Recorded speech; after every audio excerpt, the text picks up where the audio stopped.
আসসালামু আলাইকুম আপুরা ভাইয়ারা, কেমন আছেন আপনি? বোধহয় আলহামদুলিল্লাহ ভালো আছে, আপনারা ভালো থাকেন দোয়া করি।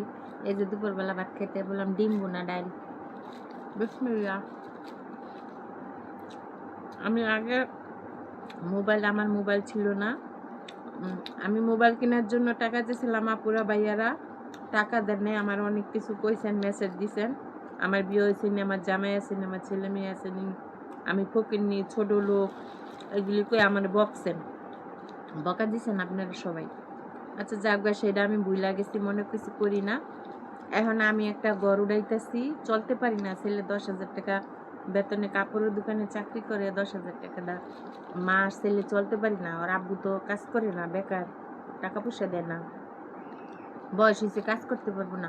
অবশ্য হাতে বয়স্ক মানুষও কাজ করে, হ্যাঁ করবো না, কাজ করবো না, কাজ করে আমগো খাওয়াইবো না, মায় পোলারে খাওয়াইবো না, টাকা পয়সা দেবো না, সংসার কোনো দায়িত্ব নিবো না। ছেলেরা কয় তোর মার দেখতে তুই নেন, ছেলে 10,000 টাকা চলতে পারে না। একটা ঘর উঠাইতেছি, ভাড়া দিব। আমার এক বোন 50,000 টাকা দিছে, 50,000 টাকা টিন আর কাঠ কিনে গেছে গা। এখন ঘরটা পাকা করবো, আর একটু বেড়া বুড়া বাকি আছে, দরজা জানলা বাকি আছে। যদি কোনো আপুরা বাইয়ারা বা ব্যবসায়ী আপুরা বাইয়ারা আপনারা আমার ইউটিউবের চ্যানেলটা দেখেন, মনে যদি চায় যে এই বোনটা অসহায়, বোনটার পাশে দাঁড়ায় কিছু টাকা পয়সা দিই, তাহলে দিবেন। আজে বাজে মন্তব্য করবেন না, খারাপ কিছু বলবেন না, খারাপ কোনো কমেন্ট দিবেন না। আমি সরল মনে আপনার কাছে বলছি, কারণ আমার বাবা নাই, আমার সহযোগিতা করার মতো কেউ নাই। আপনাকে যদি মনে চায়, ভালো লাগে, তাহলে আমারে আপনারা কিছু টাকা পয়সা দিয়েন, আমি জানি চারোদিক দিয়া টিন কিনা বেড়া দিয়া ঘরটা পাকা করে ভাড়া দিতে পারি, বুড়া বয়সে ভালো খাইতে কিনতে পারি, কারো কাছে জানি হাত পাতা না লাগে। তার জন্য আপনাদের জন্য এই ভিডিওটা। আপনারা যার মনে চায়, যে যা পারেন তা দিয়েন, সহযোগিতা করেন।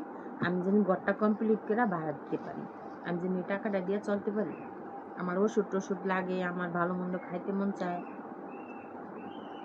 টাকা পয়সা লাগে, চলতে টাকা পয়সা লাগে। টাকা পয়সা ছাড়া চলা যায় না, টাকার কাম মুখে হয় না। আর যেহেতু আমি এই বয়সে কোনো জায়গায় জব করতে পারবো না, কারো বাসায় কাজ করে খাইতে পারবো না, মান সম্মানের ব্যাপার, প্রেস্টিজ আছে একটা ফ্যামিলির, আমি কী করে খামো? একটু ঘর ভাড়া পাইলে, কিছু টাকা পাইলে সংসারে একটু ভালোভাবে চলতে পারবো, খাইতে পারবো, একটু ডাক্তার দেখাইতে পারবো, ওষুধ খাইতে পারবো।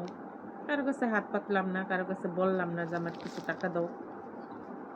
তার জন্য আপনার কাছে কথাটা শেয়ার করলাম, কিছু মনে করেন না। টাকা পয়সা যদি না দিতে পারেন আপুরা ভাইয়ারা, বেশি করে ভিডিওটা শেয়ার করেন, লাইক দিয়েন। ভালো থাকেন, আল্লাহ হাফেজ।